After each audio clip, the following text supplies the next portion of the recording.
ইকরাউজ জাহরাওয়াইন, তোমরা দুইটা উজ্জ্বল সূরা তেলাওয়াত করবা।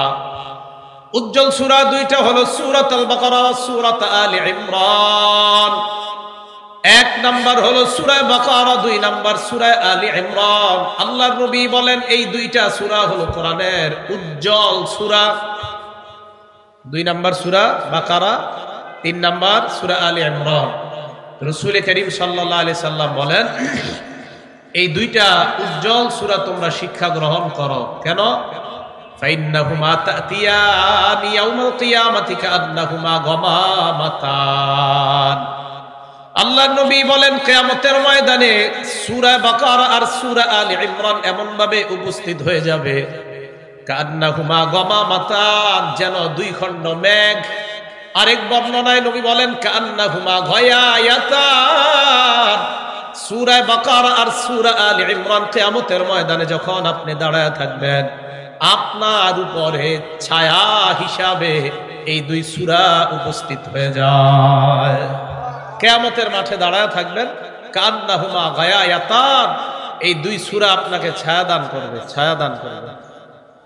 নবীজি বললেন ইকরাউজ জাহরাওয়াইন, তোমরা দুইটা উজ্জ্বল সূরা বেশি বেশি তেলাওয়াত করো, একটা সূরা বাকারা আর একটা সূরা আলে ইমরান। এরপরে নবী কি বলে দেখেন, আও কাআন্নাহুমা ফিরকান মিন তায়রিন সাওয়াফা তুহাজ্জানি আন আসহাবিহিমা ইয়াউমাল কিয়ামা। অথবা সূরা বাকারা আর সূরা আলে ইমরান কিয়ামতের ময়দানে দুই ঝাঁক পাখির মতো উপস্থিত হয়ে যাবে। উপস্থিত হওয়ার পর আপনার পক্ষে বিতর্ক করতে করতে এক পর্যায়ে আপনাকে জান্নাতের মেহমান বানায়া দেয়। সূরা বাকারা, সূরা আলে ইমরান, তুহাজ্জানি আন আসহাবিহিমা, এইগুলা যারা পাঠ করবে দুনিয়াতে তাদের পক্ষে কিয়ামতের ময়দানে সূরা বাকারা আর সূরা আলে ইমরান বিতর্ক করবে। এই দুইটা সূরা আমরা যেন সহিশুদ্ধভাবে শিখতে পারি, আমল করতে পারি, আল্লাহ তৌফিক দান করেন।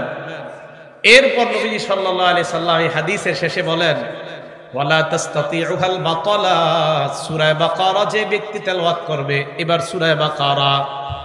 হাদিসের মধ্যে সূরা বাকারার ফজিলত প্রথমে বললেন, মাঝখানে বললেন সূরা আলে ইমরান, আবার বাকারা, শেষের দিকে এসে আবার সূরা বাকারার কথা বলতেছে। ওয়ালা তাসতাতিউল বাতালা, জাদুকর যারা অথবা বাতিলপন্থী যারা, তারা এই সূরা বাকারার মোকাবেলা করতে পারে না। যারা নিয়মিত সূরা বাকারা তেলাওয়াত করবে, সূরা বাকারার আমল যদি আপনি করতে পারেন, লা তাসতাতিউল বাতালা, আল্লাহ নবী বলেন জাদুকর আপনার কোনো ক্ষতি করতে পারবে না।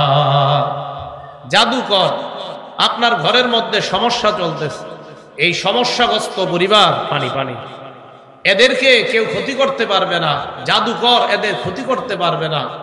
রাসূল আকরাম সাল্লাল্লাহু আলাইহি সাল্লাম বললেন লা তাসতাতিউল বাতালা, বাতিলপন্থীরা এই সূরা বাকারার মোকাবেলা করতে পারে না। আল্লাহ আমাদেরকে সূরা বাকারা আমরা শিখে যেন আমল করতে পারি, আল্লাহ তৌফিক দান করেন।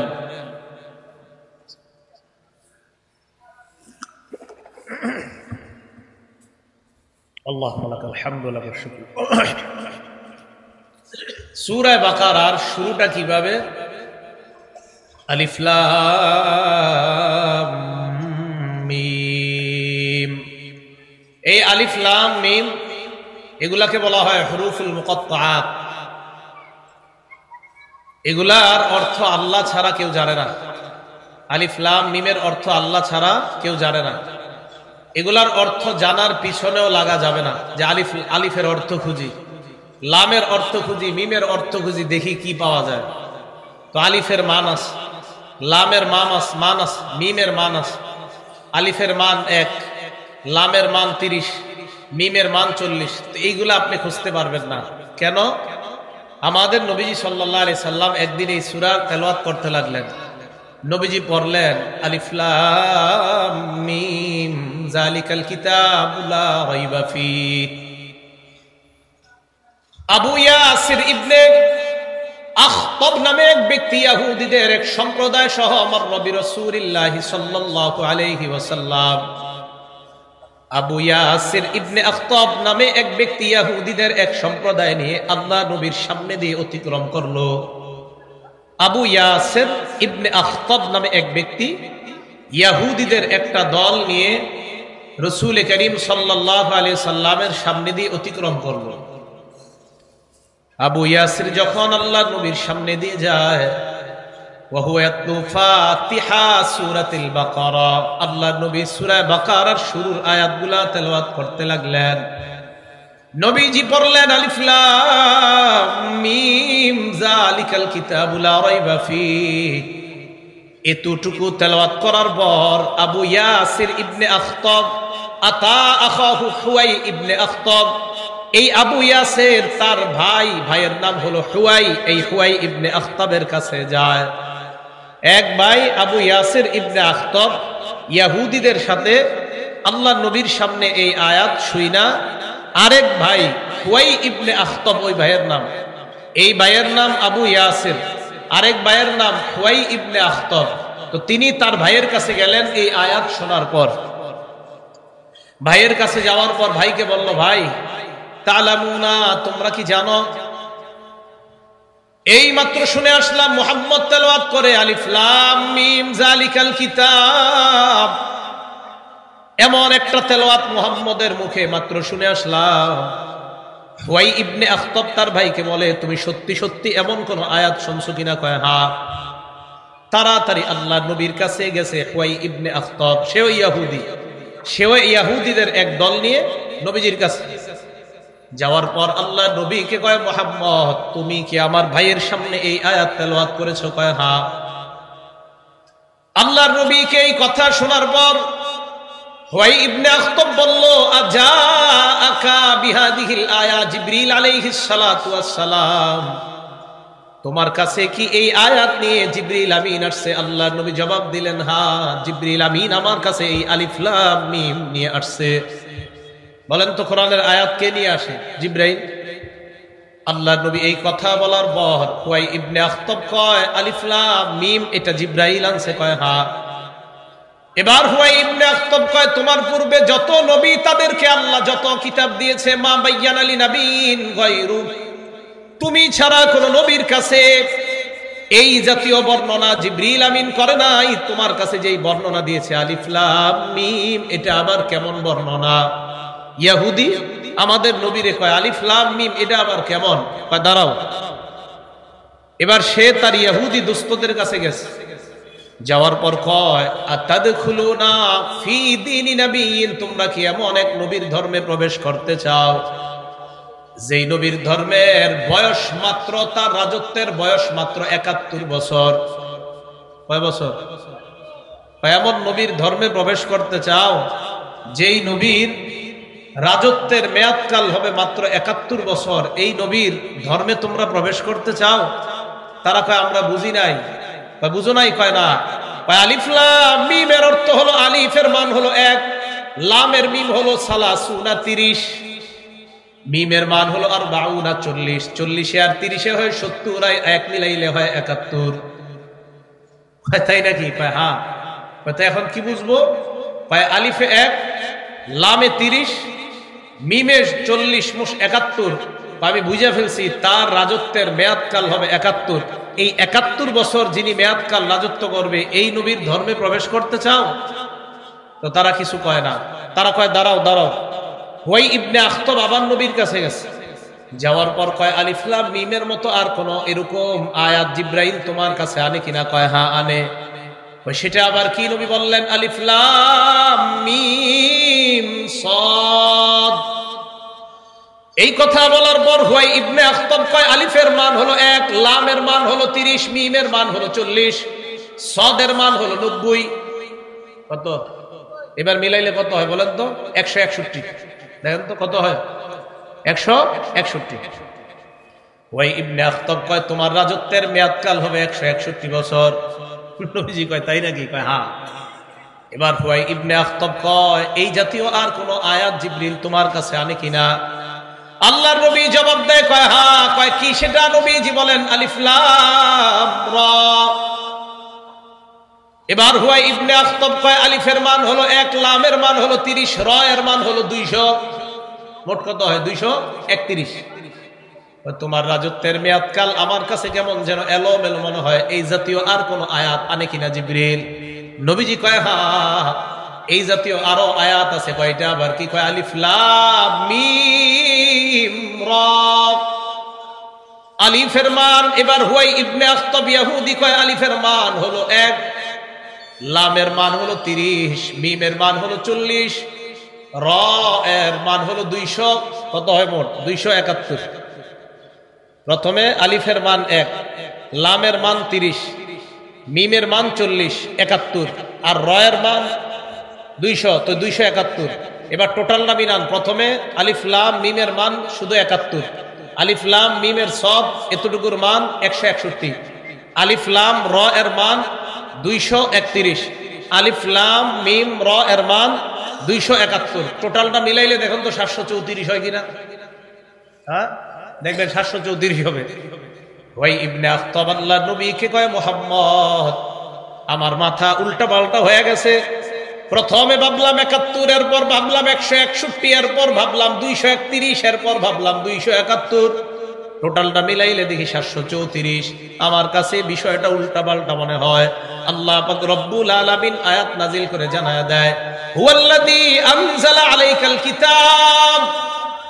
আল্লাহ আপনার কাছে এমন এক কিতাব নাজিল করলেন, এই কিতাবের মধ্যে এমন কিছু আয়াত আছে যে আয়াতগুলাকে বলা হয় মুহকাম, আর কিছু আয়াতকে বলা হয় মুতাশাবিহ।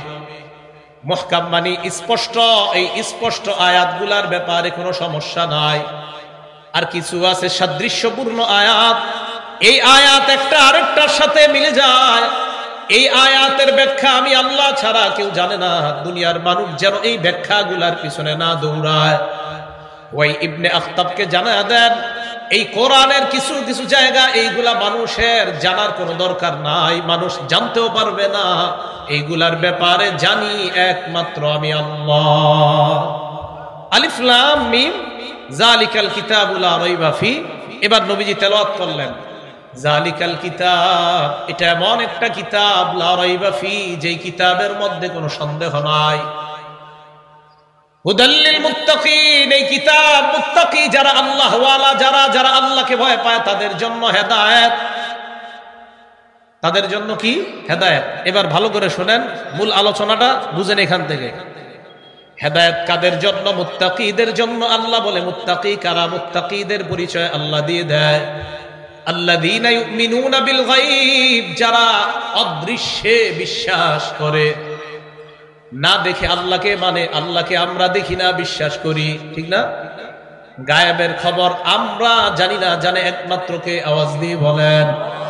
আল্লাহ বলেন, কুল্লা ইয়ালামু মান ফিস সামাওয়াতি ওয়াল আরদিল গায়বা ইল্লাল্লাহ।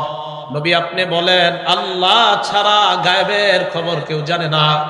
অন্য আয়াতে আল্লাহ বলেন, কুল্লা আকুলু লাকুম ইনদি খাযাইনুল্লাহ।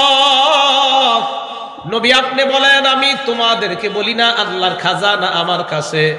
ওয়ালা আ'লামুল গায়ব, আর আমি গায়েব জানি এটাও বলি না। গায়েবের খবর জানে একমাত্র আল্লাহ। আল্লাহ যদি কাউকে গায়েবের খবর জানা দেয়, এই বিষয়টা যদি কেউ জানতে পারে, তাকে আলিমুল গায়েব বলে না। আলিমুল গায়েব একজন, তিনি হলেন আল্লাহ।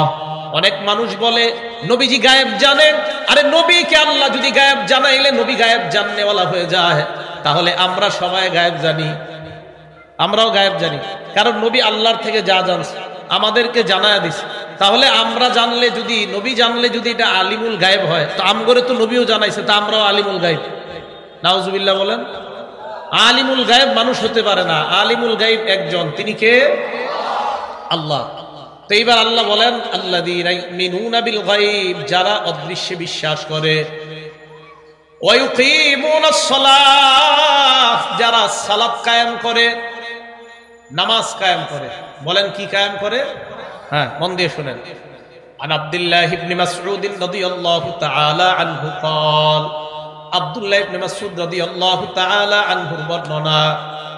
আব্দুল্লাহ ইবনে মাসউদ বলেন, আমি আল্লাহর নবীকে প্রশ্ন করলাম, আইয়ুল আমালি আফযালু ইনদাল্লাহি ইয়া রাসূলুল্লাহ। আমি আল্লাহর নবীর কাছে প্রশ্ন করলাম, আল্লাহর কাছে সবচাইতে কোন আমল শ্রেষ্ঠ? আযম ইনদাল্লাহ, কোন আমলটা আল্লাহর কাছে শ্রেষ্ঠ হুজুর আপনার কাছে জানতে চাই। আল্লাহর নবী জবাব দিলেন, আস-সালাতু লিওয়াক্তিহা, সময় মতো নামাজ পড়া, এটা হলো আল্লাহর কাছে সবচাইতে শ্রেষ্ঠ ইবাদত। সময় মতো নামাজ পড়া এটা আল্লাহর কাছে সবচাইতে ইবাদত। এই জায়গা থেকে শুনেন, বলছে কোন আমল শ্রেষ্ঠ। নবীজি বললেন সময় মতো নামাজ পড়া।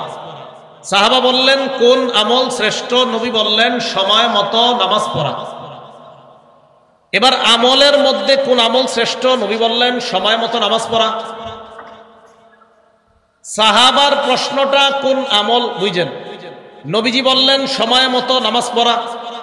এখন আমরা যারা আমল করব, আমলের মধ্যে শ্রেষ্ঠ আমল হলো নামাজ পড়া। শ্রেষ্ঠ আমল কি?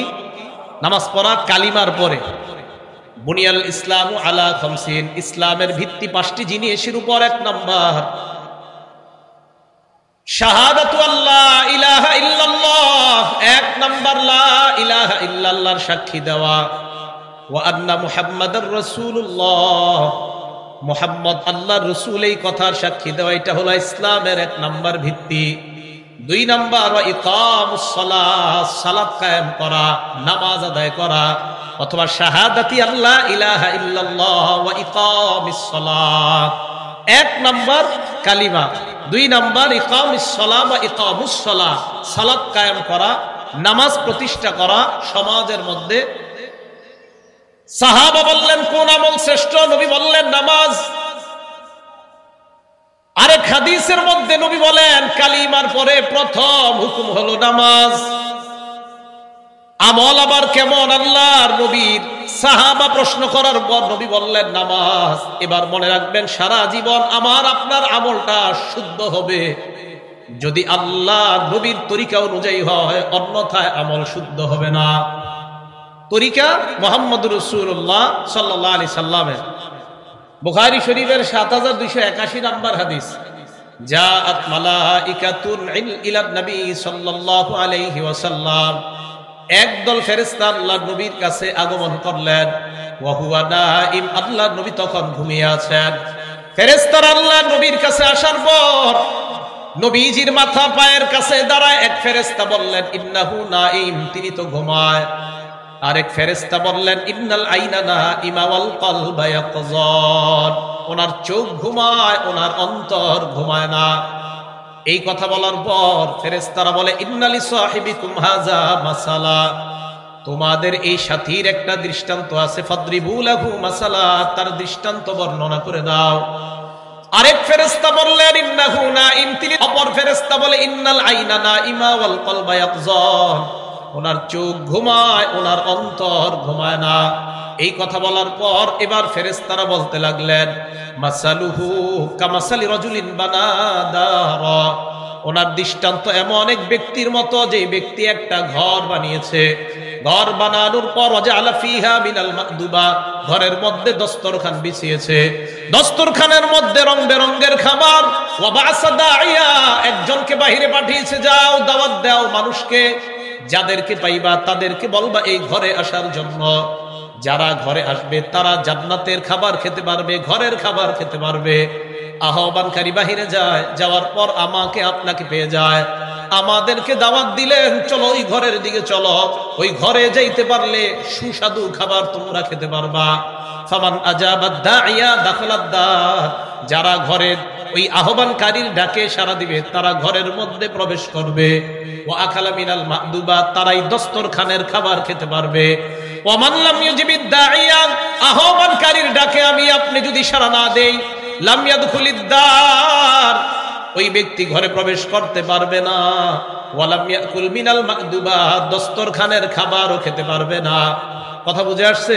এক ব্যক্তি একটা ঘর বানাইছে, বানানোর পর ঘরের মধ্যে দস্তরখান, দস্তরখানের মধ্যে রং বেরঙের খাবার। এই খাবার সাজানোর পর একজন আহ্বানকারীকে পাঠাইছে বাহিরে, পাঠানোর পর ওই আহ্বানকারী বাহিরে এসে আমাদেরকে দাওয়াত দিয়েছে। বিসমিল্লাহ। দাওয়াত দেওয়ার পর আমরা তার ডাকে যারা সাড়া দিব তারা ওই ঘরের মধ্যে যেতে পারবে, আর যারা ওই ঘরে যেতে পারবে তারা দস্তরখানের খাবার খেতে পারবে। যারা তার আহ্বানে সাড়া দিবে না তারা ওই ঘরেও যেতে পারবে না, দস্তরখানের খাবারও খেতে পারবে না। ফেরেশতারা নিজেরা নিজেরা বলতেছে এই কথাগুলা। এবার ফেরেশতারা বলতে লাগলেন আউবিলুহা লাহু, এই যে কথাগুলা বললাম কথাগুলার ব্যাখ্যা তাকে দিয়ে দাও। আরেক ফেরেশতা বললেন কিন্তু ঘুমায়। অন্য ফেরেশতা কয় তার চোখ ঘুমায়, অন্তর ঘুমায় না। এবার ফেরেশতারা বলতে লাগলেন ফাদ্দারু আল জান্নাহ, ঘরের দৃষ্টান্ত হলো আল্লাহর জান্নাত। জান্নাতের মধ্যে দস্তরখানের মধ্যে খাবার হলো জান্নাতের নাজ নিয়ামত। আহ্বানকারীর দৃষ্টান্ত অন্য কেউ নয়, ফাদ্দাঈ মুহাম্মাদুর রাসূলুল্লাহ সাল্লাল্লাহু আলাইহি ওয়াসাল্লাম। আহ্বানকারী হলেন মুহাম্মাদুর রাসূলুল্লাহ সাল্লাল্লাহু আলাইহি ওয়াসাল্লাম। আমাদের নবী আমাদেরকে ঘরের দিকে আহ্বান জানায়। আমরা যারা তার ডাকে সাড়া দিব জান্নাতের মেহমান হব, আর তারা যাকে যারা আমরা সাড়া দিব না তারা জাহান্নামী হয়ে যাব। বলেন নাউজুবিল্লাহ। এবার ফেরেশতারা বললেন ফামান আতা মুহাম্মাদান ফাকাদ আতা আল্লাহ, যারা মুহাম্মদ সাল্লাল্লাহু আলাইহি ওয়াসাল্লামের অনুসরণ করে ফাকাদ আতা আল্লাহ, তারা আল্লাহর অনুসরণ করে। ওমান আসা মুহাম্মাদান ফাকাদ আসাল্লাহ, যারা মুহাম্মদের নাফরমানি করে তারা আল্লাহর নাফরমানি করে। বলেন নাউজুবিল্লাহ। কি বোঝা গেল? আমল হতে হবে রাসূল করিম সাল্লাল্লাহু আলাইহি সাল্লামের পদ্ধতি অনুযায়ী। ইবনে মাজাহ একটা কিতাব আছে, এই কিতাবের 3 নাম্বার হাদিস রাসূল করিম সাল্লাল্লাহু আলাইহি সাল্লাম বলেন মান আতাআনি ফাকাদ আতা আল্লাহ, যে আমার আনুগত্য করে সে আল্লাহর আনুগত্য করে। ওয়ামান আসানি ফাকাদ আসাল্লাহ, যে আমার নাফরমানি করে সে আল্লাহর নাফরমানি করে। আবারও বলছি, দেখেন আমি আপনি নামাজ পড়ব, আমাদেরকে যে কত রঙের কত ঢঙের নামাজ দেখানো হবে দুনিয়ার মধ্যে। দেখেন রাসূল আকরাম সাল্লাল্লাহু আলাইহি সাল্লামের পদ্ধতি, এই পদ্ধতিতে সালাত আদায় করা, এটার নামেই সহিহ শুদ্ধ পদ্ধতি। এখন নতুন এক দল বের হয়েছে, তারা পদ্ধতি বানাইতেছে যে নামাজের মধ্যে রুকু সেজদা দেওয়া কোনো জরুরি না। কেন এই জন্য জরুরি না? কোরআনের মধ্যে আলাদাভাবে রুকু সেজদার কথা একবার রুকু দুইবার সেজদা দেওয়ার কথা কোরআনে নাই। তাই মাথা ঝুঁকাইলেই রুকু হয়ে যাবে, সেজদাও হয়ে যাবে।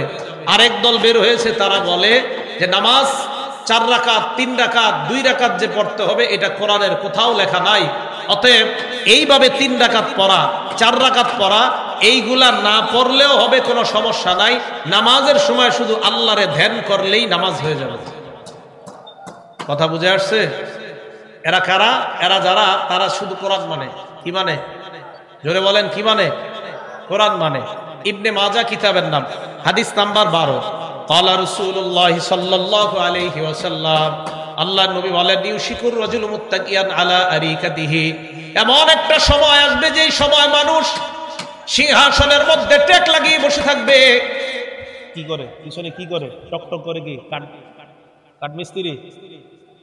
ইউশিকুর রাজুলু মুত্তাকিয়ান আলা আরিকাতিহি, আল্লাহর নবী বলেন এমন একটা জামানা আসবে যেই জামানায় মানুষ সিংহাসনের মধ্যে টেক লাগায় বসা থাকবে।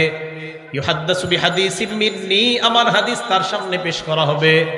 হাদিস পেশ করার পর ওই ব্যক্তি বলবে বাইনানা ওয়া বাইনাকুম কিতাবুল্লাহ, আমাদের মাঝে আর তোমাদের মাঝে আল্লাহর কোরআন থাকতে হাদিসের কি প্রয়োজন? বলেন নাউজুবিল্লাহ। আমাদের মাঝে কোরআন আছে, তোমাদের মাঝে কোরআন আছে, হাদিস মানা কোনো দরকার নাই। এই কথা বলার পর আমাকে আপনাকে বুঝাবে ফামা ওয়াজাদনা ফীহি মিন হারাম, কোরআনের মধ্যে যেটা হারাম এটাকে আমরা হারাম হিসাবে গ্রহণ করলাম। ওয়ামা ওয়াজাদনা ফীহি মিন হালালিল ইস্তাহলালনা, কোরআনের মধ্যে যেটা হালাল এটাকে আমরা হালাল হিসাবে গ্রহণ করলাম। আমি আপনি যখন এই কথাটা শুনবো, শোনার পর চিন্তা করবো ঠিকই তো কোরআনের হারাম হালাল মানলেই তো হয়। সত্যি কথাই তো। আমরা কি কোরআনের হালালকে হালাল মানি না?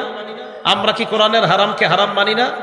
তাদের কি উদ্দেশ্য দেখেন, কোরআনে যা হারাম এটাই হারাম, কোরআনে যা হালাল এটাই হালাল, নতুন করে আর কিছু মানতে হবে না। আমাদের নবী বলেন আলা ওয়া ইন্নামা হাররামা রাসূলুল্লাহ মিসলুমা হাররামাল্লাহ, আমি রাসূল যা হারাম করেছি এই হারাম আল্লাহর হারাম করার মতোই হারাম হয়ে যায়। তাহলে বলেন আমরা যে নামাজ আদায় করব, নামাজের সময় কি শুধু ধ্যান করার নাম নামাজ না নবীজির শিখানো পদ্ধতি অবলম্বন করার নাম নামাজ? নবীজির শিখানো পদ্ধতি অবলম্বন করে। কারণ আপনি আসলেই কোরআনের কোন জায়গায় পাইবেন না যে মাগরিব 3 রাকাত, কোরআনের কোথাও পাবেন না এশা 4 রাকাত, কোরআনের কোথাও পাবেন না ফজর 2 রাকাত, কোরআনের কোথাও পাবেন না জোহর 4 রাকাত। এই জন্যই তো আমরা বলি আমরা কোরআন মানি নবীজির ব্যাখ্যা অনুযায়ী, সুবহানাল্লাহ। আমরা কোরআন মানি নবীজির হাদিসের ব্যাখ্যা অনুযায়ী, ঠিক না কথাটা? এই জন্য রাসূল করিম সাল্লাল্লাহু আলাইহি সাল্লাম নামাজ পড়ো এটা আছে কোরআনে, নামাজ কিভাবে পড়বো এটা শিখিয়ে দিয়েছে নবীজি। নামাজ পড়ো এটা আছে কোরআনে, নামাজ কায়েম করো এটা আছে কোরআনে, কিভাবে নামাজ পড়বো এটা আমাদেরকে নবীজি বলে দিয়েছেন। আর নবীজিকে এটা শিখিয়ে দিয়েছে জিবরাইল আলাইহিস সালাতু ওয়াস সালাম। নবীজির কাছে আসছে, আসার পর জিবরাইল আলাইহিস সালাতু ওয়াস সালাম 5 ওয়াক্ত নামাজ কিভাবে পড়তে হয় একদম প্র্যাকটিস করে করে আল্লাহ রাসূলকে জিবরাইল আলাইহিস সালাতু ওয়াস সালাম শিখিয়ে দিয়েছে। তাহলে এইভাবে নামাজ আদায় করা, নবীজি সাল্লাল্লাহু আলাইহি সাল্লামের পদ্ধতি অনুযায়ী নামাজ আদায় করা, আর ওইভাবে নামাজ আদায় করলে অন্তরের শান্তি পাওয়া যায়। এখন আপনাদেরকে এই জায়গাটা শুনেন, একদল আবার আমাদের মাঝে বলে তুমি যখন ধ্যান করবা, ধ্যান করলে অন্তরের মধ্যে শান্তি অনুভব হইলেই বুঝবা তোমার নামাজ হয়ে গেছে, আল্লাহর সাথে ধ্যান হয়ে গেছে। আর আল্লাহর সাথে ধ্যান করার নামই নামাজ, বুঝেন? এটা আসলে সত্যি কথা যে নামাজ পড়লে অন্তরে প্রশান্তি হয়, এটা সত্যি কথা, এটা হাদিসে আছে। নামাজ পড়লে অন্তরে প্রশান্তি হয়, এই কথাটা গিয়ে কোথা লাগায় দেখেন, নামাজ শব্দটা বাদ দিয়ে কয় ধ্যান করলে অন্তরে শান্তি হয়। আবু দাউদ শরীফের 4986 নাম্বার হাদিস। এই হাদিসের মধ্যে আছে এক সাহাবা নাম আব্দুল্লাহ রাদিয়াল্লাহু তাআলা আন, উনি বলেন ইন তালাক্তু আনা ওয়া আবি ইলা সিহরিন লানা মিনাল আনসার। আনসারি আমার শ্বশুর বাড়ি, উনি বলেন আমার শ্বশুর বাড়ি ছিল আনসার গোত্রের মধ্যে। আমি আমার শ্বশুর বাড়িতে গেলাম, আমি আর আমার আব্বা আমার শ্বশুর বাড়িতে গেলাম। নাউদুহু, এক ব্যক্তি অসুস্থ ব্যক্তিকে দেখার জন্য আমি আর আমার আব্বা শ্বশুর বাড়িতে গেলাম। শ্বশুর বাড়িতে যাওয়ার পর যে ব্যক্তিকে অসুস্থ, ওই ব্যক্তির সামনে যখন গেলাম, যাওয়ার পর ওই ব্যক্তির আমরা দেখতে লাগলাম হাদরাতিস সালাহ, কথা বলতে বলতে নামাজের সময় হয়ে যায়। নামাজের সময় হওয়ার পর ওই অসুস্থ ব্যক্তি তার ঘরের কাউকে ডাক দিয়ে বললেন, ইয়া জারিয়া, হে সেবিকা, ইতুনি বিল উযু, আমারে তাড়াতাড়ি ওযুর পানি দাও। কে? অসুস্থ ব্যক্তি নামাজের সময় হওয়ার পর ঘরের কাউকে বললেন আমাকে ওযুর পানি দাও। এই কথা বলার পর কদ আনকারনা যালিকা আলাই, আমরা যারা আশেপাশে আসছিলাম আমরা বিষয়টা ভালোভাবে নেই। আমরা তাকে বললাম, আরে আপনি তো আজকে নামাজ একটু দেরি করে পড়লেও সমস্যা নাই, আপনি তো উযু, আপনি যে অসুস্থ এখন আপনি উযু করলেন, এরপরে আবার নামাজ পড়বেন সময় মতো, আপনি একটু ইয়া করেন, একটু আরাম নেন, একটু পরে নামাজটা পড়েন। এটা কে বলতেছে? যারা দেখতে গেছে অসুস্থ ব্যক্তিকে, তারা বলতেছে। আল্লাহর নবীর অসুস্থ সাহাবা জবাব দিলেন, না না, এই মুহূর্তে আমি ওযু করতে চাই, ওযু করার পর ফাস্তারিহা বিসসালাহ, এই মুহূর্তে আমি নামাজ আদায় করে আমি অন্তরের প্রশান্তি অনুভব করতে চাই, নামাজ আদায় করে আমি প্রশান্তি লাভ করতে চাই। এই কথা বলার পর ওই সাহাবা জবাব দিলেন, সামিআতু রাসূলুল্লাহি সাল্লাল্লাহু আলাইহি ওয়াসাল্লাম ইয়াকুল, আমি আল্লাহর নবীকে বলতে শুনেছি এই কথা, কোন ব্যক্তি যদি অন্তরের প্রশান্তি চায় ওই ব্যক্তি যেন সালাত আদায় করে নেয়, নামাজ আদায় করলে তার অন্তর আল্লাহ প্রশান্তময় বানায় দেয়। তাহলে দেখেন নামাজ পড়লে অন্তরে শান্তি আসে, এই কথা হাদিসে আছে। এখন এটা নিয়ে কিভাবে কয় ধ্যান করলে অন্তরে শান্তি আসে, আমরা কি বলবো? নামাজ পড়লে অন্তরে শান্তি আসে। এটাকে নিয়ে আমি ওই শব্দটা বলবো না, আমাদের দেশে নতুন একটা জিনিস চালু হয়েছে, এটার আগে পরে মেথড একটা শব্দ আছে, মেথড, কোয়ান্টাম মেথড। এই কোয়ান্টাম মেথডের মধ্যে শেখানো হয় ধ্যান করা, এটা করলে আপনি প্রশান্তি অনুভব করবেন। আমরা বলবো না, দুনিয়ার মধ্যে একমাত্র নামাজ, এই নামাজের মধ্যে সবচাইতে বেশি প্রশান্তি লাভ হয়। এটার নাম কি বলেন? নামাজ। এখন একটা হাদিস মনে রাখবেন, আবু দাউদ শরীফ হাদিস নাম্বার 4259 নাম্বার হাদিস। ক্বালা রাসূলুল্লাহি সাল্লাল্লাহু আলাইহি ওয়াসাল্লাম, আল্লাহ নবী বলেন, ইন্না বাইনা ইয়াদাইস সাআতি ফিতানা, কিয়ামতের আগে একের পর এক ফিতনা দুনিয়ার মধ্যে আসবে। কাকিতুল লাইলিল মুজলিম, অন্ধকার রাতের মতো ফিতনা একের পর এক আসবে। ইউসবিহুর রাজুলু মুমিনা ওয়া ইউমসি কাফিরা, ওই জামানায় সকালবেলা মানুষ ঈমান অবস্থায় কাটাবে, বিকালবেলা বেঈমান হয়ে যাবে। বলেন নাউজুবিল্লাহ। হাদিসের মধ্যে আল্লাহ নবী বললেন ফিতনা একের পর এক আসবে।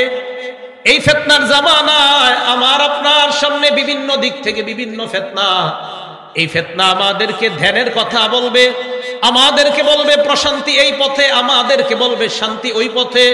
আমাকে আপনাকে বুঝাবে জিন্দেগিতে 2 রাকাত নামাজ পড়লে আর জীবনে নামাজ লাগবে না, এটা বুঝাবে। আমারে আপনারে কি বলবে? বলবে তুমি যদি 2 রাকাত নামাজ সঠিকভাবে একবার আদায় করতে পারো জীবনে, আর তোমার জিন্দেগিতে নামাজ লাগবে না। আপনি পাল্টা জবাব দিয়ে দিবেন। আল্লাহ নবী বলেন, লাউ আদনা নাহরান বিবাবি আহাদিকুম ইয়াগতাসিলু ফীহি কুল্লা ইয়াউমিন 5 মাররাত। তোমাদের কারো বাড়ির সামনে একটা পুকুর আছে, এই পুকুরের মধ্যে এক ব্যক্তি দৈনিক 5 বার গোসল করে। হাল ইয়াবকা মিন দারনিহি শাইউন, বলো তার শরীরের মধ্যে কোনো ময়লা থাকবে কিনা? এক ব্যক্তি বাড়ির সামনে পুকুর আছে, এই পুকুরের মধ্যে ওই ব্যক্তি দৈনিক 5 বার গোসল করে, বলেন তো তার শরীরে কোনো ময়লা থাকবে? নবীজি বলেন, ফাযালিকা মিসলুস সালাওয়াতিল খামসি ইয়ামহুল্লাহু বিহিন্নাল খাতায়া। অনুরূপভাবে 5 ওয়াক্ত নামাজ যারা আদায় করবে তাদের আভ্যন্তরীণ এবং বাহ্যিক যত গুনাহ আছে এই গুনাহ আল্লাহ মাফ করে দেয়। তাহলে নামাজ এমন একটা ইবাদত যেটা আমার বাহ্যিক এবং আভ্যন্তরীণ সব গুনাহগুলা মাফ করার একটা উপায়। এই উপায়টার নাম কি? নামাজ। ক্বালা রাসূলুল্লাহ সাল্লাল্লাহু আলাইহি ওয়াসাল্লাম, আল্লাহ নবী বলেন, আস-সালাওয়াতুল খামসু ওয়াল জুমআতু ইলাল জুমআ ওয়া রমাদান ইলা রমাদান মুকাফফিরাতুম মা বাইনাহুন্না মাজতানাবাল কাবাইর। আল্লাহ নবী বলেন, কোন ব্যক্তি যদি 5 ওয়াক্ত সালাত আদায় করে, ফজরের পর জোহর পর্যন্ত, জোহরের পর আসর পর্যন্ত, আপনি ফজর নামাজ আদায় করলেন, করার পর জোহরের আগ পর্যন্ত আপনার কিছু সগীরা গুনাহ হয়ে গেছে। ফজর পড়ছেন, জোহর পর্যন্ত আপনার কিছু গুনাহ হয়ে গেছে, সগীরা গুনাহ। হওয়ার পর আবার জোহরের নামাজ আদায় করলেন, জোহর আদায় করার পর আবার কিছু সগীরা গুনাহ হয়ে গেছে। আসরের নামাজ আদায় করলেন, আসর আদায় করার পর আবার কিছু সগীরা গুনাহ আপনার হয়ে গেছে। মাগরিবের নামাজ আদায় করলেন, মাগরিব আদায় করার পর আবার আপনার কিছু সগীরা গুনাহ হয়ে গেছে।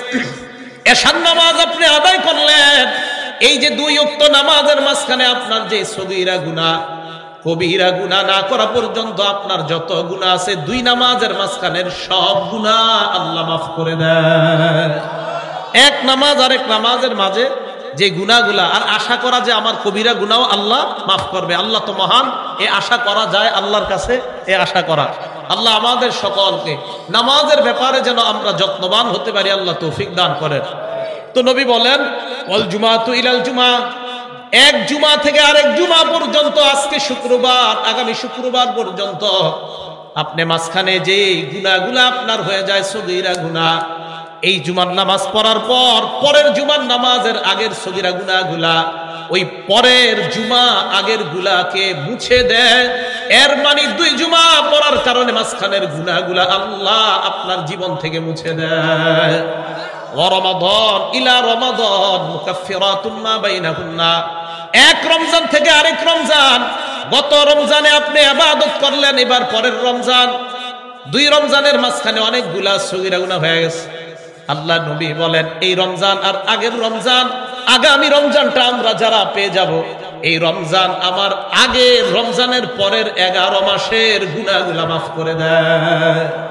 এক রমজান আরেক রমজান, এক জুমা আরেক জুমা, তাহলে এক নামাজ আরেক নামাজ, মাঝখানের গুনাহ আল্লাহ মাফ করে দেয়। এখন আপনাদের কাছে আমি জানতে চাই, বলেন ধ্যান বলেন, প্রশান্তি বলেন, অথবা মনের শান্তি বলেন, 2 রাকাত নামাজ পড়লে অন্তরে একমাত্র শান্তি বলেন, আমি আপনাদের থেকে দিল থেকে জানতে চাই, বলেন আমরা যারা কত কথা জানতেছি আমরা যে এই পদ্ধতি অবলম্বন করলে অন্তরে শান্তি আছে, 2 রাকাত নামাজ পড়লে আর নামাজ লাগে না, অমুক জায়গায় গেলে তোমার কলব জারি হয়ে যাবে, এই সমস্ত কথায় আমরা আর মুখ দিব না, এই সমস্ত কথায় আর আমরা কান দিব না, বরং আমরা এই কথা এখন থেকে বলবো যে একমাত্র নামাজের মাধ্যমেই প্রশান্তি বলো, অন্তরের শান্তি বলো, অন্তরের আরাম বলো, আর কোন খানকায় গিয়া কলব জারি আর যা বলো ভণ্ডামি ভাবে, সব কিছু নামাজের মাধ্যমেই অর্জন করা যায়। কিসের মাধ্যমে? নামাজের মাধ্যমে। আমাদেরকে দেখেন নামাজ থেকে দূরে সরানোর কত চক্রান্ত চলতেছে। আপনারে আমারে বুঝায়, কয় মিয়া নামাজ মানে ধ্যান করা, ধ্যান করা মানে চুপচাপ নামাজের সময় আল্লাহরে স্মরণ করলে নামাজ হয়ে যায়। কি আজীব এক চমৎকার সিস্টেম! এবং এই সিস্টেমে আমাদের দেশের অলরেডি হাজার হাজার মানুষ পা দিয়ে দিচ্ছে। তারা অলরেডি ঝগড়া করতেছে ফেসবুকে, মানে নামাজ যে পড়া লাগবে না এটা নিয়ে ঝগড়া করতেছে, নামাজ পড়া লাগবে না।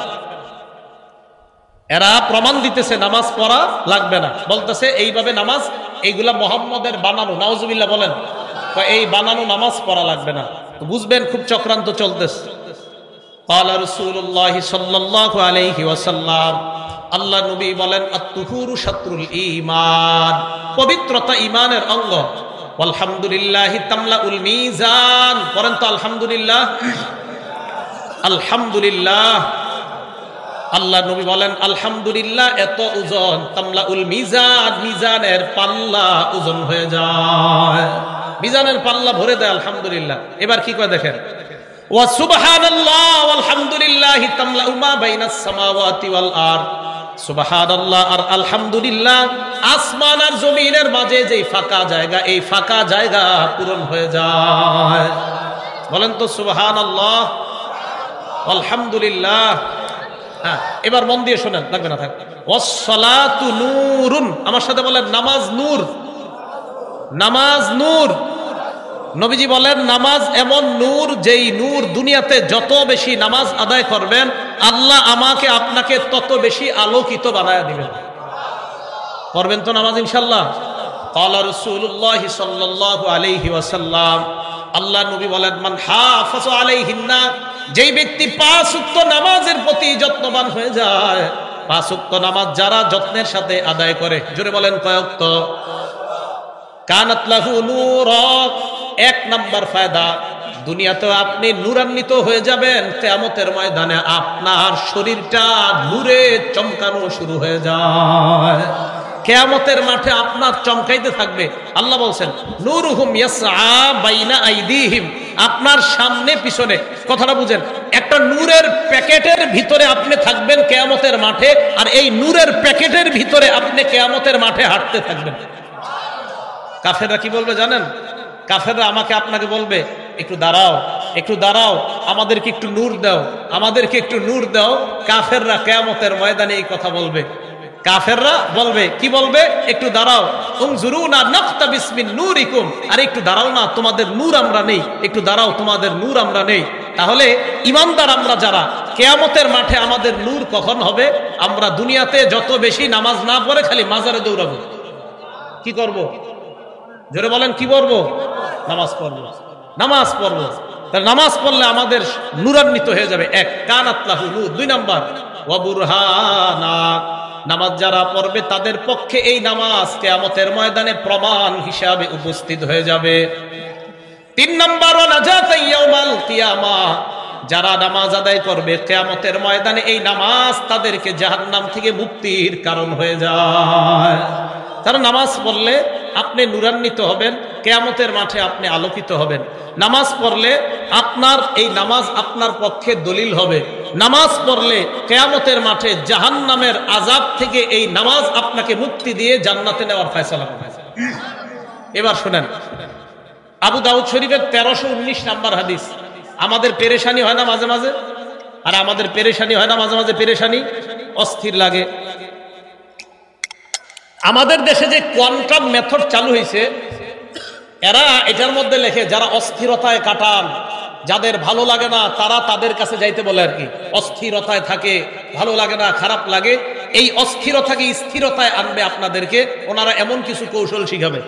ওই জায়গায় যাওয়ার পর চুপচাপ করে বৈশা থেকে কি জানি শিখায়। এইগুলা শিখানোর মাধ্যমে আপনাদেরকে দাওয়াত দেয়। এবার নবীজি সাল্লাল্লাহু আলাইহি সাল্লামের ব্যাপারে শুনেন, আমাদের নবীর অস্থিরতা দূর হয়েছে যেই পদ্ধতিতে, এই পদ্ধতি কারা কারা অবলম্বন করব? আমাদের নবী অস্থির হয়েছেন, এই অস্থিরতা দূর হয়েছে যেই পদ্ধতিতে, আপনারা বলেন এই পদ্ধতি কি শ্রেষ্ঠ পদ্ধতি না মানুষের বানানোটা শ্রেষ্ঠ না আমার নবীরটা শ্রেষ্ঠ? কানা রাসূলুল্লাহ সাল্লাল্লাহু আলাইহি ওয়াসাল্লাম ইদা হাযাবাহু আমরুন ফাজা ইলা সালাহ, আরেক বর্ণনায় সাল্লাহ, নবীজির যখন কোনো পেরেশানি কাজ করত, নবীজির মধ্যে যখন অস্থিরতা কাজ করত, সাল্লাহ, আল্লাহ নবী নামাজের মধ্যে দাঁড়িয়ে যেতেন। নবীজির যখন অস্থিরতা কাজ করত, নবীজি নামাজের মধ্যে দাঁড়াইতেন, ওই নামাজের মাধ্যমে আল্লাহ নবী তার অস্থিরতা দূর করার চেষ্টা করতেন। হাদিসের মাধ্যমে জানতে পারলাম অস্থিরতা দূর করার উপায়, এই উপায়ের নাম হলো নামাজ। এই জন্য আরেকটা হাদিস মনে রাখবেন, কিয়ামতের আগে আমাদের মাঝে দল হবে ৭৩টা। জোরে বলেন কয়টা? ক্বালা রাসূলুল্লাহ সাল্লাল্লাহু আলাইহি ওয়াসাল্লাম, আবু দাউদ শরীফ ৪৫৯৭ নাম্বার হাদিস। এই হাদিসের মধ্যে আল্লাহর নবী বলেন, আলা ইন্নামান ক্বাবলাকুম মিন আহলিল কিতাব ইফতারাকু আলা ৭২ মিল্লাত। শোনো, তোমরা তোমাদের আগের বনী ইসরাইল সম্প্রদায়ের মধ্যে তাদের দল হয়েছে মোট ৭২টা। ওয়া ইন্না হাযিহিল মিল্লাতা সাতাফতারিকু আলা ৭৩ মিল্লাহ। আমার এই উম্মতের মাঝে দল হবে ৭৩টা। বনী ইসরাইলের মাঝে দল হয়েছে ৭২টা, আমার এই উম্মতের মাঝে দল হবে ৭৩টা। এই কথা বলার পর আল্লাহর নবী বলেন, সিনতানে ওয়া সাবউনা ফিন্নার, আমার উম্মতের ৭২টা দল যাবে জাহান্নামে, ওয়া ওয়াহিদাতুন ফিল জান্নাহ, একটা দল যাবে জান্নাতে। ৭২টা যাবে কোথায়? জান্নাতে যাবে। কয়টা? ৭২টা যাবে কোথায়? আর একটা দল যাবে কোথায়? সাহাবারা প্রশ্ন করলেন, হুজুর তারা কারা? নবীজি জবাব দিলেন, মা আনা আলাইহি ওয়া আসহাবি, আমি আর আমার সাহাবারা যেই মতের উপর, যেই পথের উপর, যেই আদর্শের উপর ছিলাম, এই মত আর এই পথ আর এই আদর্শের উপর যারা চলবে তারাই হবে একমাত্র নাজাতপ্রাপ্ত দল, আর তারাই হবে প্রথম চান্সের জান্নাতি। এখন আমরা কি প্রথম চান্সে জান্নাতে যাইতে চাই না? বলেন, যাইতে চাই না? প্রথম চান্সেই যেন জান্নাতি হতে পারি, এটা আমরা চাই। এই জন্য আমাদের নামাজটা হতে হবে কেমন? নবীজি সাল্লাল্লাহু আলাইহি সাল্লাম বললেন, আমি আর আমার সাহাবারা যেই মত, যেই পথের উপর ছিলাম, আমি আমার সাহাবাদেরকে যেইভাবে নামাজ শিখাইলাম, আমার সাহাবারা এর পরবর্তী প্রজন্মকে যেইভাবে নামাজ শিখিয়েছে, এটাই হবে নামাজের পদ্ধতি। এখন সাহাবায়ে কেরামের এই হাদিসগুলাকে সমালোচনার মধ্যে ফালাইয়া আমাদেরকে বিভিন্ন মাধ্যমে দাওয়াত দেওয়া হয় যে সাহাবায়ে কেরাম যে সত্য কথা বলছে, এটার দলিল কি? এই কথা কয়। এই কথা বলে আমাদেরকে দূরত্ব সৃষ্টি করতে চায়। এই জন্য মনে রাখবেন, সাহাবায়ে কেরাম যে নিয়ম শিখিয়ে দিয়েছেন নবীজির থেকে শিক্ষা, এই নিয়ম আমরা অনুসরণ করতে হবে। নবীজি বলেছেন, সল্লু কামা রাআইতুমুনি উসাল্লি, তোমরা নামাজ পড়ো ওইভাবে যেইভাবে আমাকে নামাজ পড়তে দেখছো। আমাদের দেশের আবার একদল লোক এই হাদিসের একটু বইলে আগে পরে কয় না। কি কয়? এই হাদিসটা এতটুকু বলে, সল্লু কামা রাআইতুমুনি উসাল্লি, একটা ধোঁকা দেয় এটা বইলা, তোমরা আমারে যেইভাবে নামাজ পড়তে দেখেছো এইভাবে পড়ো। এরপরে বুঝায় হেরা একটা স্টাইলের নামাজ পড়ে, বইরা বুঝায় যে হেগোটাই নবীজি দেখাইছে। ফাইজলামি করেন না, আপনাদেরটাই দেখাইছে নবীজি। মানে একটা নামাজ দেখায়, দেখায় কয় নবীজি বলছে আমারে যেইভাবে নামাজ পড়তে দেখেছো এইভাবে পড়ো, তো বইলা কয় আমরা যেইভাবে পড়ছি এইভাবে নবীজি পড়ছে। মানে একটা ঘটনা দাঁড় করায় দেয় যে আমাদেরটাই নবীজির নামাজ, আর নবীজি বলছে আমারে যেইভাবে দেখো এইভাবে পড়ো। এই কথা বইলা আরেকটা ধোঁকা দেয়, কি? নারীরা পুরুষের মতো নামাজ পড়বে। কারা?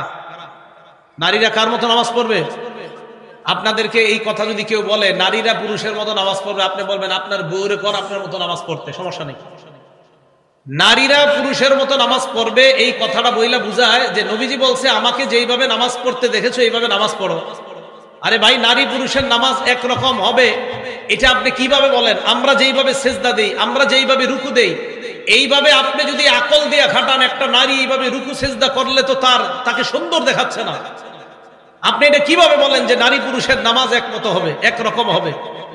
নারী পুরুষের নামাজ যেমনি ভাবে তাদের সৃষ্টিগত পার্থক্য আছে, নারী পুরুষের আমলগত পার্থক্য আছে। এই জন্যই তো পুরুষ জেহাদের ময়দানে গেলে জেহাদের সওয়াব পায়, জেহাদ থেকে ফিরে আসলে গাজীর সওয়াব পায়। নারী সন্তান জন্ম দেওয়ার সময় মারা গেলে শহীদের মর্যাদা রয়ে যায়। তাহলে নারীর শহীদ হওয়া আর পুরুষের শহীদ হওয়া এক না ভিন্ন? পুরুষ জেহাদের ময়দানে গিয়ে শহীদ হলে শহীদ, নারী সন্তান প্রসব করার সময় মারা গেলে শহীদ। দুই শহীদ এক না আলাদা? কারণ সৃষ্টিগত পার্থক্য আছে, তাদের দুইজনের আমলেরও পার্থক্য আছে। এই জন্য মনে রাখতে হবে আমলের যে পদ্ধতি, এই পদ্ধতির অবশ্যই পার্থক্য আছে। নারীর আর পুরুষের আমলের পদ্ধতি এক হবে না, নারী পুরুষের আমলের পদ্ধতি ভিন্ন হবে। এবার আপনাদেরকে আবার বলি, বলেন নামাজ পড়ব নবীজি যেইভাবে পড়েছেন, সাহাবাদেরকে যেইভাবে শিখিয়েছেন এইভাবে। এখন নারী পুরুষ নবীজির আমল অবশ্যই করবে। এখন বলেন তো আমাদের আর মা বোনদের আমলের পদ্ধতির মাঝে পার্থক্য আছে না নাই? এটা বুঝতে হবে। যেমন আমরা নাভির নিচে হাত বাঁধি, মা বোনরা বুকের উপরে হাত বাঁধবে। কথা বুঝে আসছে? আমলের মাঝে পার্থক্য হবে। তো যেই কথাটা বলতে চাইলাম, নবীজির এক সাহাবা রবিআ ইবনে কাব আল আসলামী রাদিয়াল্লাহু তাআলা, উনি নবীজি সাল্লাল্লাহু আলাইহি সাল্লামকে একদিন কয়, হুজুর ইন্নী আসআলুকা মুরাফাকাতাকা ফিল জান্নাহ, আমি আপনার সাথে জান্নাতে আপনার আশেপাশে থাকতে চাই। নবীজি বললেন তাই নাকি? কয় হ্যাঁ। ফাআইন্নী আলা নাফসিকা বিকাসরাতিস সুজুদ, তুমি এক কাজ করবা, বেশি বেশি সিজদার মাধ্যমে আমারে সাহায্য করো। সাহাবা বললেন মানি? কয় যত বেশি নামাজ আদায় করবা জান্নাতে আমার কাছে তত বেশি তুমি থাকতে পারবা। তাহলে সেজদার মাধ্যমে নবীজি বললেন আমাকে সহযোগিতা করো। দুনিয়াতে যে যত সালাত আদায় করবে নবীজির তত সান্নিধ্য ওই ব্যক্তি লাভ করবে। তাহলে মুত্তাকিদের পরিচয়, 1 নাম্বার যারা অদৃশ্যে বিশ্বাস করে, 2 নাম্বার যারা সালাত কায়েম করে, 3 নাম্বার ওয়া মিম্মা রাযাকনাহুম ইউনফিকুন, যারা আমার দেওয়া রিজিক থেকে আমি তাদেরকে যে সম্পদ দেই এই সম্পদ থেকে যারা খরচ করে, এটা হলো 3 নাম্বার। 4 নাম্বার ওয়াল্লাযীনা ইউমিনুনা বিমা উনজিলা ইলাইকা, আমি আপনার প্রতি যেই কোরআন নাজিল করলাম, ওয়ামা উনজিলা মিন ক্বাবলিক, আপনার আগে যত কিতাব নাজিল করা হয়েছে এইগুলা যারা বিশ্বাস করে। 5 নাম্বার ওয়াবিল আখিরাতি হুম ইউকিনুন, যারা আখিরাত বিশ্বাস করে।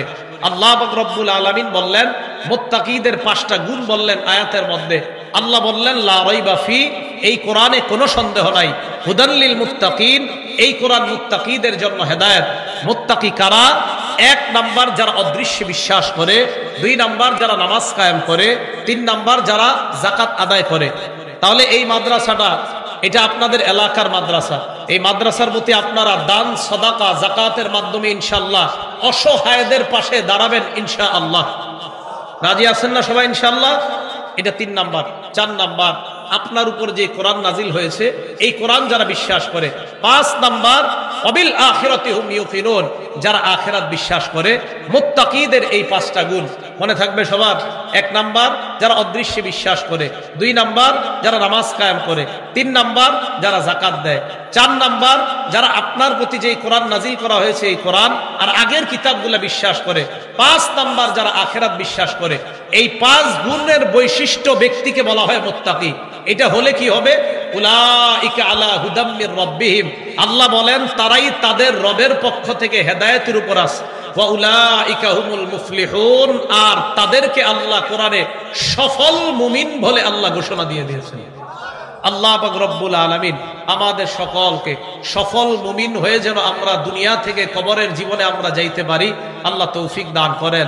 আমিন। ওয়া আখিরু দাওয়ানা আনিল হামদুলিল্লাহি রাব্বিল আলামিন।